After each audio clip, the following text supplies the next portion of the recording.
In this video, we're going to continue our look at filters in Photoshop, and we're going to move on to some of the filters that we have available to us in this area here, in this midsection.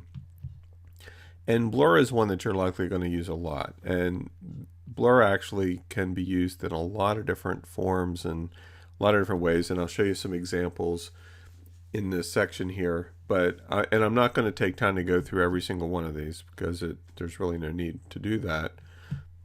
Gaussian blur is probably one of the more popular blurs that you'll use just because it's a consistent even blur that you can apply to whatever you're working on. And you might think, well, why would I blur the owl here? But you might notice that the original is kind of a little punchy. It has some pixelizing in it, and I picked this one on purpose just so that you could see that there's some pixelizing here and that we can actually use blur to remove some of that pixelizing without really losing the effect of what we have from the eagle here. And then we can actually also then use another filter, sharpen, to bring back some of that detail without gaining all of that extra pixelization that was happening here earlier. Another type of blur that we can use, and we may use quite a bit, is motion blur. And motion blur basically makes it look like an object is moving, and probably one of the best ways of using that is if you have an object that's isolated, make a copy of that layer and then apply motion blur to the one layer so that it looks like the object is moving down the road. Like, for instance, let me take a quick silhouette of just the owl here. So let's see, probably the easiest way to do that in this case would be to use quick selection tool. And so I'm just gonna do this really quick so you can see how it works, since this particular area is not a demonstration on the quick select tool. Okay, so I have basically the green selected. I'm gonna feather the selection slightly, and then Control Shift I to invert it, and then Control C to copy, Control V to paste. So you notice that we now have the background gone pretty effectively. Now the next thing that I'm going to do is make a copy of the background just by dragging it and dropping it onto the create a new layer. And I'm going to come up to filter and choose our blur, motion blur, and then just start increasing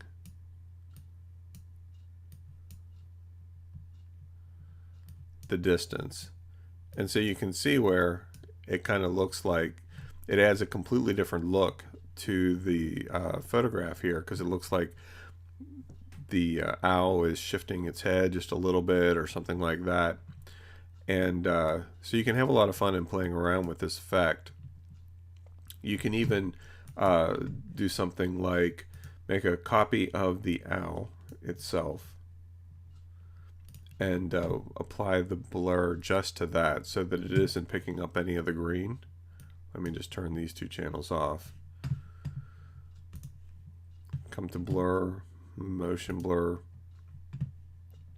and you notice that it's a lot more subtle here. You can't see it as much.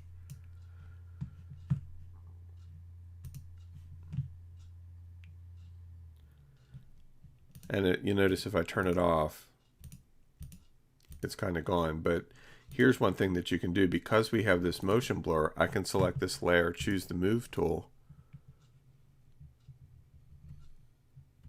and just scoot the image over here like that so that it has a lot of the color relationships that the owl has, because it's sampling these colors off of the owl itself. Now you'll notice that there's a little bit of fringing still with the green, and that's actually easy to remove. We could just take the eraser tool and just even with the default 13 pixels and just come along here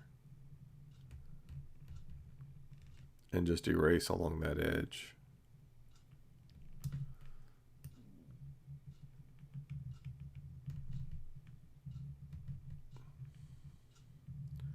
And you notice that I'm not really stressing so much about over being precise, because it's more about appearance than anything.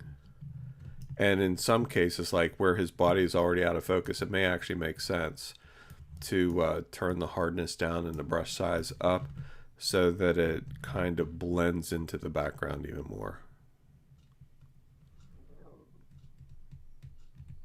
Just maybe soften that edge just a little bit. So you can see where just with a couple quick tools and in combination with the motion blur, we can get a pretty interesting effect off of our owl compared to the original that we had. So there was our original, and this is the new version. So just one way that you can use motion blur.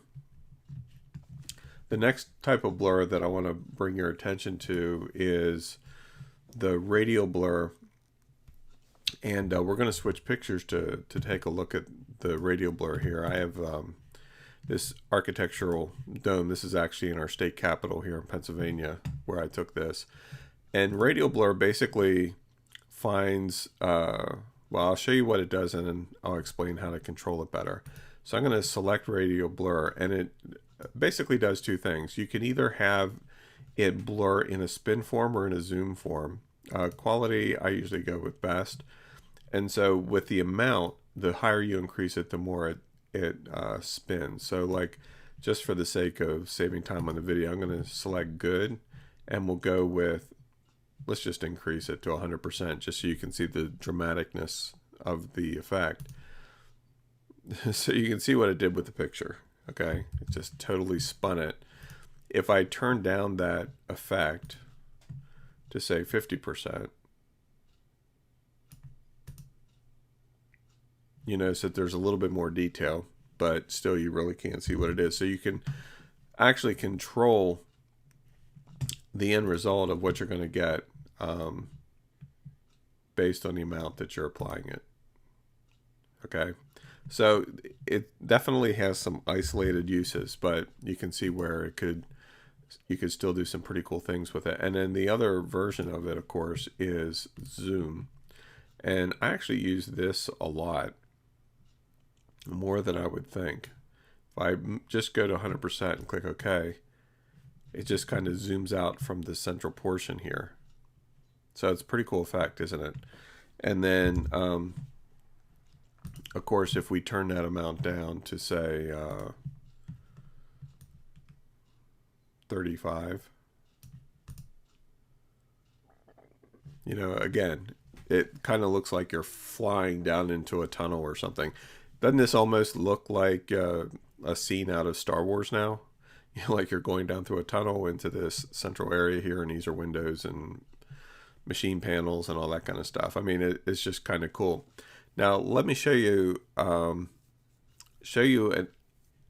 special effect that is actually really cool that you may use radial blur for in real world settings. Okay, so what I'm going to do is we'll just stay with this photo and add a new layer, and I'm going to fill the layer to black. So edit, fill, I have the foreground color set to black. Next, I'm going to create a new layer. Now, once I create this new layer, it's going to be blank. One thing that I need to do is find the center, both horizontally and vertically. One of the ways to do that is to left mouse click. And whenever you left mouse click and drag from the ruler area, it creates a guide. And by default, Photoshop snaps to center on that guide. Same with coming from above, left mouse click and drag, it snaps to center. The next thing that we're going to do is we're going to create a custom shape. And I'm going to scroll down, and what I want to see is, see what we got here for stars. We have these. That one there is unusual, that flower petal. These are all very symmetrical. Actually, let's just go with this 8-point star. Or no, you know what? Let's go with this one because it's a starburst, but it's unusually shaped. And I'm going to just draw that shape here. And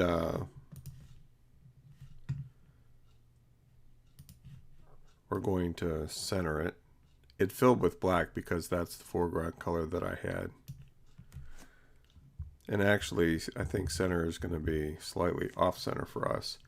Now, one thing that I'm going to do, I'm going to turn the black back on. One thing I'm going to do, I'm going to leave the shape here, but I'm going to create a new layer by clicking again. And I'm going to control click the shape. That'll turn it into a selection. And I'm going to fill that with white. Fill white. Okay. Deselect it. Now, we're going to come up to filter, blur, radial blur. And I want to zoom 100% and watch what happens. We get this interesting starburst. Okay, now what's really cool is that we can actually continue to apply that filter, and the more we do, just by hitting radial blur again, it starts to increase that into a starburst. If you want to add a little more detail, we can lock the layer momentarily, come up to filter, choose noise, add noise, and we're going to look at noise here more in a minute. Add a little bit of color noise to it, click OK. Unlock the layer, and then go back to our radial blur. And let's change it to best. And apply it a couple times. And so now you can see what's happening is, we'll hide those guides there. We have this starburst that's happening, and it's not completely symmetrical because of the shape that we used. But what's really cool is that it's transparent because we created it on a layer.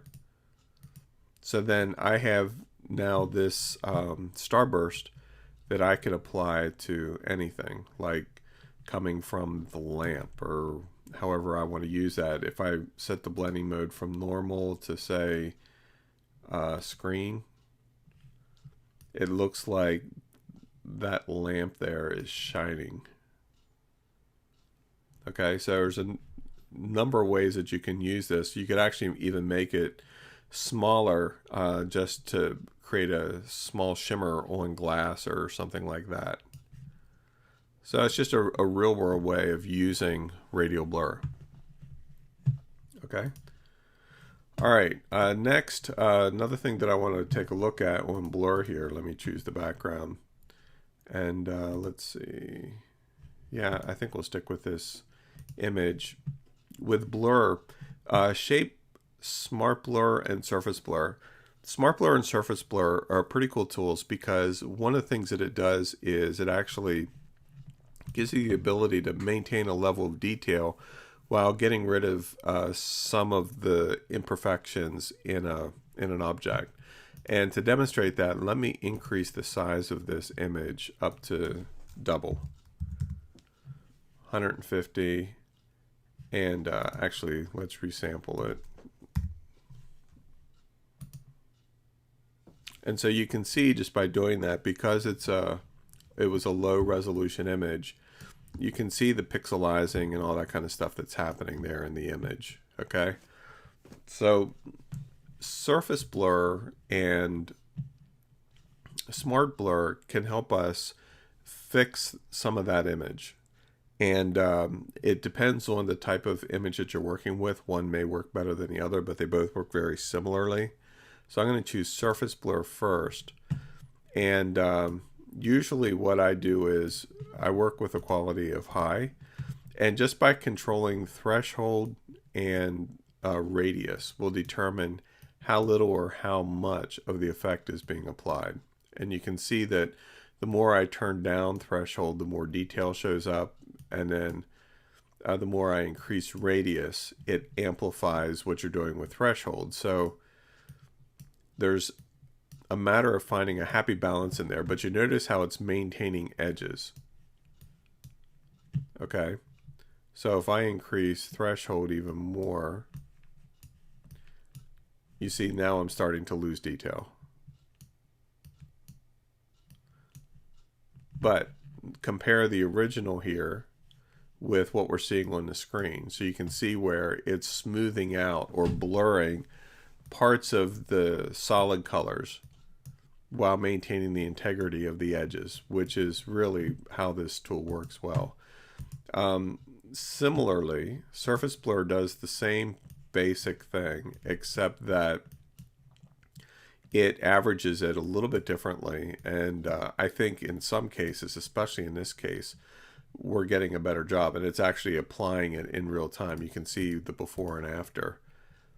And so it's maintaining a level of integrity. And again, we can increase the radius and that'll increase the level of blur. But in this case, because it's surface blur, instead of completely blurring the pixels that are there, it's creating a blur and applying it on top of the pixels that's there. That's the difference. Okay, and that's why it can mimic the effect that we saw in Smart Blur, but it works a little bit differently in maintaining levels of detail. So now if I hit the preview and turn it off and just again look in this area right here, that's what the photograph looks like right now. If I hit preview, you notice how it's starting to smooth that out. Okay, and the last one that we'll look at with blur specifically is shape blur. And this just basically gives you the ability to blur an object based on a shape. Okay, so it applies that shape as a way of blurring the image, which, I don't know, to me is kind of weird. I've never actually used this much other than just to acknowledge the fact that it's there. But I guess, you know, there's some situations where you could get a pretty cool effect with it. Like if you look at the star pattern in the center of the roof, you can see how the blur is actually affecting what you're getting out of that star pattern. So definitely can get some interesting effects for sure, especially if you're working with a symmetrical image like this, and I'm choosing symmetrical designs, you know, as opposed to like an eye. So you can see where, you know, there may be some isolated scenarios where this could work well for you. So next we have distort. And distort, we're not going to spend a lot of time on this. I'm going to just point out a few that I think you may be able to use on a regular basis. The rest of these I'd encourage you to experiment with. First, we're going to look at twirl. And twirl is what you think it is. You're just taking the center point and you're twirling it around. So if I hit apply, you can see where it's just swirling around. And again, there's some isolated applications for this, but water is one that it actually works really well with. Another that may be useful for you is wave. And I found that this can actually be a lot of fun if you are trying to create custom patterns or effects. You can increase the number of generators, how long the wavelengths are.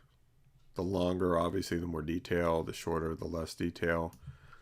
So there's an element of randomness to it, but not really. Same with amplitude.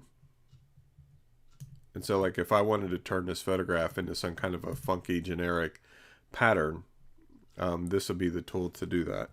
Kind of looks a little bit like paper marbling, if you've ever seen that. Also, zigzag is another one that you may use on occasion, and it basically works like ripples in water, and you can see the end result there, and even the definition, pond ripples out around center, out from center. So we can increase that amount, and it works very, very similar to ripples in water, which is actually a pretty cool effect. So that's distort. And the last one that we're going to look at here in this video is pixelate. And again, this is very specialized filter, so you're not going to use them on a regular basis. One that you may want to look at is mezzotint, because it basically breaks down your image into a series of low quality dots, and you can control the size of the dots or the lines. So it's definitely an effect driven kind of scenario. The other one under pixelate is pointillize, which is kind of similar, except it breaks it down into a different kinds of dots than what we were looking at, more cells. So you can get some pretty interesting effects, as you can see, a little bit kind of like stained glass in a way, actually. But this is a cool filter to use to take regular photographs and turn it into, you know, funky digital backgrounds that you may want to use for other projects. And let me see if there's anything else that I really want to point out. Crystallize, faucet, fragment. These all pretty much work the same. Color halftone basically just turns it into a halftone that you would see like in an old newspaper or magazine. So very isolated effect.